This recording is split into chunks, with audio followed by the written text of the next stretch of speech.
Boa noite, turminha! Tudo bem com vocês? O tio Vitor aqui de novo, porque hoje tem aula de evangelização, ok? Olha, sabe qual que é o tema que eu e a tia Rita trouxe para vocês hoje? Olha aí na tela. Hoje nós vamos falar sobre valor à vida. Isso aí.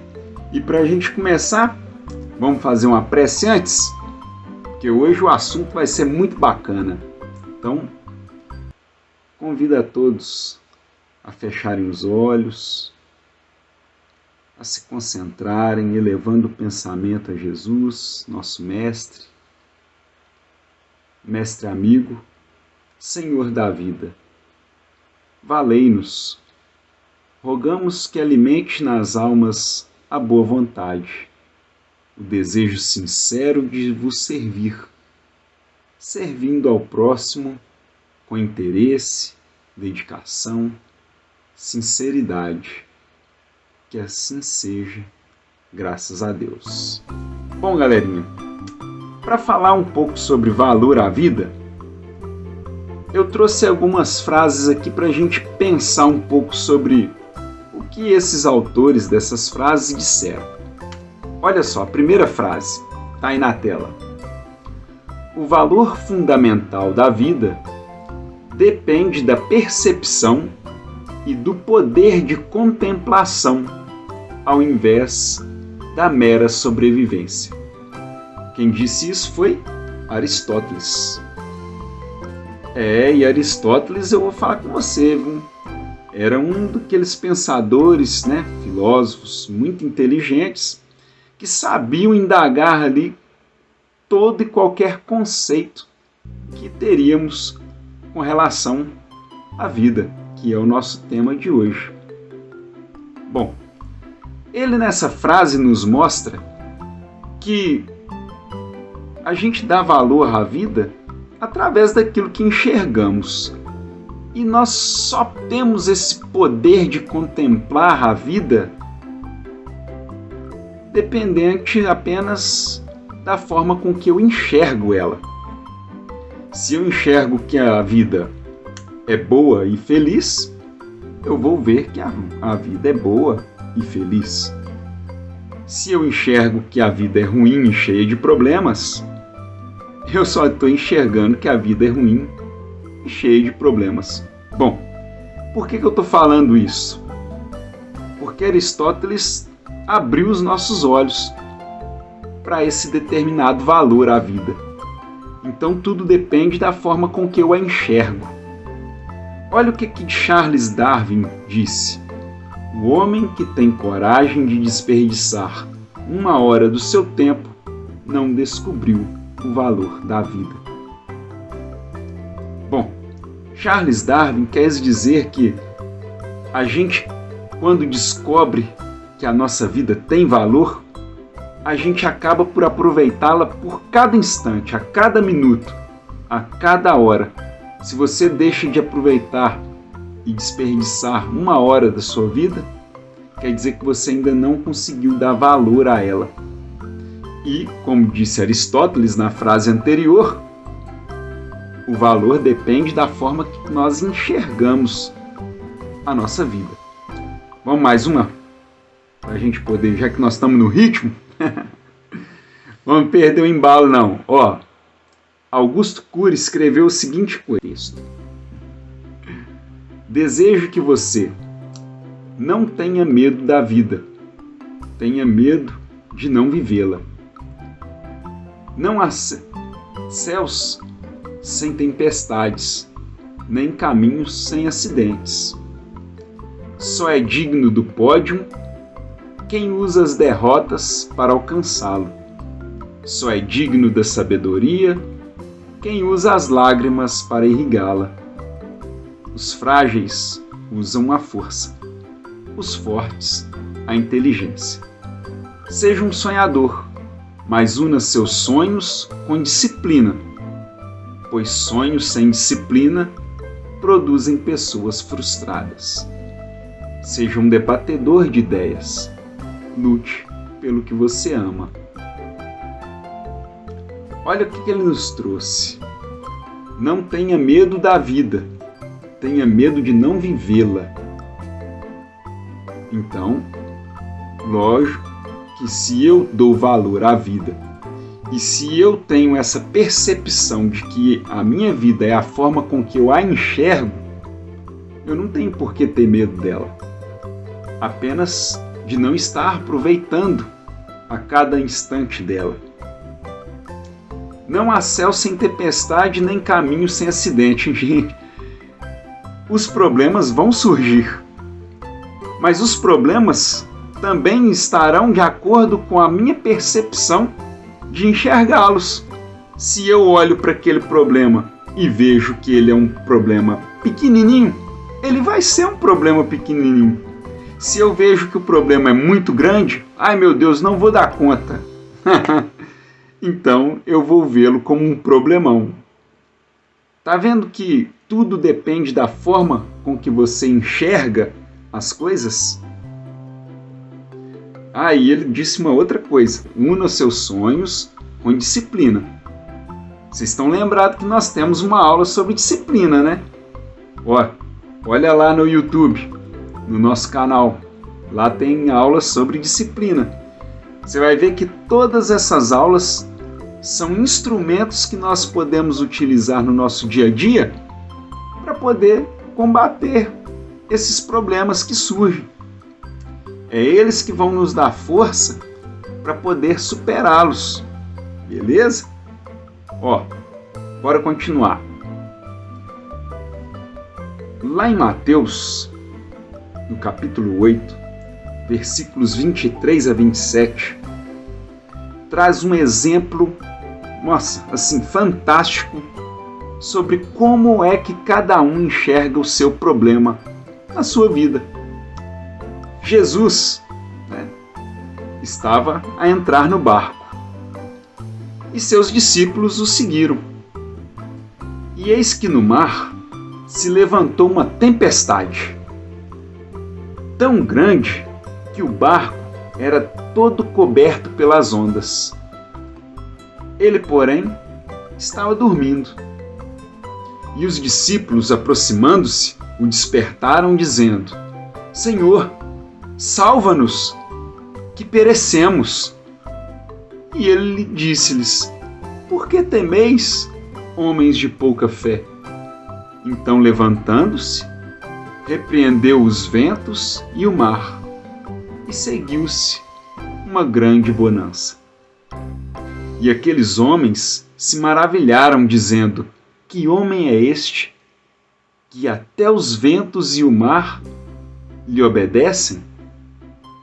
Galerinha, os discípulos estavam com o cabelo já quase arrancado, estava igual o meu, quase que todos arrancados. Eles estavam desesperados. Eles estavam com um problema tão grande que eles achavam que ia morrer naquele momento. Mas eles enxergavam aquele problema como se fosse um problemão. Meu Deus, o barco vai afundar, mulheres e crianças primeiro. Poxa, Jesus enxergou esse problema tão grande assim? Jesus enxergou ele como um pequenininho problema tão minúsculo que ele simplesmente não deu muita bola para aquele problema. Ele simplesmente perguntou aos seus discípulos: Por que temeis, homens de pouca fé? Tá vendo que o problema que todos os problemas do nosso dia a dia, eles têm o volume e o tamanho da forma com que nós enxergamos ele? Eu trouxe uma historinha aqui para vocês. Essa historinha tá lá no livro de Allan Kardec, chama Obras Póstumas. E eu só fiz uma adaptação nela para que a gente pudesse compreender um pouco melhor sobre as dificuldades que nós passamos no nosso dia a dia e o valor que nós vamos dar a cada passo em que a vida se constrói quando a gente chegar no nosso objetivo. Tá certo? Então presta bastante atenção. Olha aí na sua tela. a estrada da vida. Suponhamos uma estrada e a cada quantidade de quilômetros dessa estrada existe um tipo de floresta. Aí depois que atravessa essa floresta, nós temos mais um caminho, e aí nesse outro tanto de caminho a percorrer, temos uma outra floresta. Aí depois temos outra e outra floresta.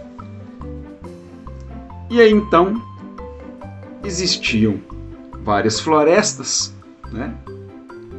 Algumas eram totalmente escuras, outras eram completamente cobertas por espinhos, outras eram verdadeiros labirintos, não se encontrava saída de jeito nenhum. E no final desse caminho todo tem uma montanha, e o objetivo dele é chegar até o topo dessa montanha. Bom, então ele passou a caminhar e deu de cara com a primeira floresta.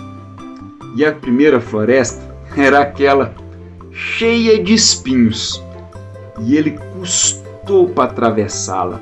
Mas nossa, quando ele saiu dessa floresta, ele estava todo acabado. Olha a mão dele como é que estava, todo machucado. Mas ele estava praticamente derrotado. Mas ele continuou a caminhar, seguiu aquele caminho e então deu de cara na segunda floresta. A segunda floresta era escura e cheia de caminhos. Às vezes ele nem sabia por onde que ele passava. Às vezes achava até que estava perdido. Mas ele não desanimou não.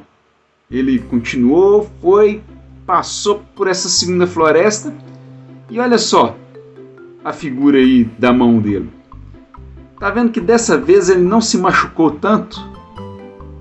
Bom, então quer dizer que alguma coisa ali já melhorou para ele. E ele continuou caminhando. Durante o percurso, ele achando que já estava perdido, encontrou um lenhador. E ele perguntou para o lenhador onde ficava a montanha, pois afinal de contas, ele já estava ali naquele caminho há muito tempo e não encontrava essa montanha. Então o lenhador disse: não, pode continuar seguindo. A montanha está logo no final desse caminho. E ele continuou sua caminhada. Passou por mais algumas florestas, algumas um pouco mais abertas, umas parecendo um campo mais simples de passar. E até que então ele chegou até o topo daquela montanha. Como você pode ver aí na figurinha, ao chegar lá no topo, olha só o que ele fez. Ele olhou lá para baixo. Sabe o que ele enxergou? Ele enxergou o caminho que ele passou, com todas as florestas que ele havia atravessado. E lá de cima, aquelas florestas pareciam tão pequenas, tão fáceis de passar, que ele começou a pensar: gente, não é possível que eu achei que estava tão difícil assim. Quando na verdade uma floresta tão pequena, uma mera de uma floresta, e eu consegui passar, e agora cheguei até aqui.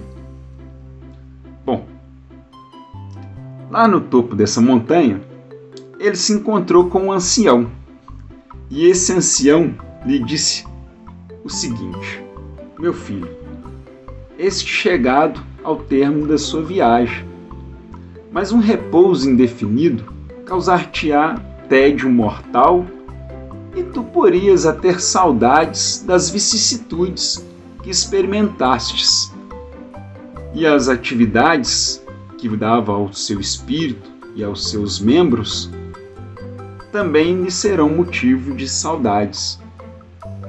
Então, veja lá embaixo, olhe a quantidade de viajantes que percorre a mesma estrada que tu percorreras. Eles correm o risco de transviar-se. Você tem experiência e não teme mais nada que possa acontecer com você naquelas florestas. Então ele propõe: vá de encontro a estes viajores e guia-os a fim de que cheguem depressa até aqui, no topo da montanha. Então, lá de cima, ele conseguiu ver que realmente tinham esses viajores percorrendo o mesmo caminho que ele e as mesmas florestas que ele passara. Então, ele escutou o ancião e decidiu voltar para as florestas no objetivo de auxiliar aqueles que percorriam o caminho, fazendo da mesma forma com que o lenhador havia ajudado ele agora passaria a ajudar esses que estavam à procura da montanha. Galerinha, tá vendo que cada problema que nós encontramos na nossa vida foi representado nessa historinha por uma das florestas que o nosso viajante passou? Muitas das vezes nós vamos passar por algumas dificuldades. Sim, alguns vão parecer labirintos que nós vamos achar que não tem nem saída. Outros vão ser cheios de espinhos e nós vamos nos machucar um pouco. Mas pode perceber pela historinha que em momento nenhum ele desistiu? Lembra lá da nossa aula sobre esforço e perseverança? Viu como ele se esforçou e ele perseverou, ele chegou até no cume da montanha? Pois ele passou por todos aqueles obstáculos, porque cada obstáculo ele é do tamanho que você enxerga ele. E por que eu digo que você não deve temer o tamanho do seu problema e enxergar os seus problemas do tamanho que eles realmente são, pequenininhos? Olha o que Lucas trouxe para nós lá no Evangelho, no capítulo 1, no versículo 14 e 15. Olha aí na sua tela. E terás prazer e alegria, e muitos se alegrarão no seu nascimento, porque será grande diante do Senhor, e não beberá vinho nem bebida forte, e será cheio do Espírito Santo, já desde o ventre de sua mãe. Está vendo o que Lucas disse? Lucas disse que você, desde o ventre da sua mãe, é cheio do Espírito Santo. A espiritualidade amiga está sempre te acompanhando e nunca vai te desamparar. Você sim é grande diante do Senhor. É essa mensagem que eu vim trazer para vocês. Que vocês devem dar valor a cada instante da sua vida, porque os problemas vão ser do tamanho que vocês enxergam ele. E vocês, como são grandes diante do Senhor, com certeza vão enxergar esses problemas desse tamanhozinho. Tá certo? Bom, para encerrar, vamos fazer a nossa prece final? Convido a todos a fecharem os olhos. Vamos nos sintonizar com a espiritualidade amiga. Mestre Jesus, auxilia-nos, poderoso irmão de luz, que ao ouvir vossas sábias palavras que nos orientam quanto ao reto agir e ao reto proceder, instrua-nos na boa vontade para com todos, renovando em nós o que tanto necessitamos, a força de luz na vibração da caridade. Que assim seja, graças a Deus. Bom, galerinha, por hoje é só. Um forte abraço e até semana que vem. Tchau, tchau!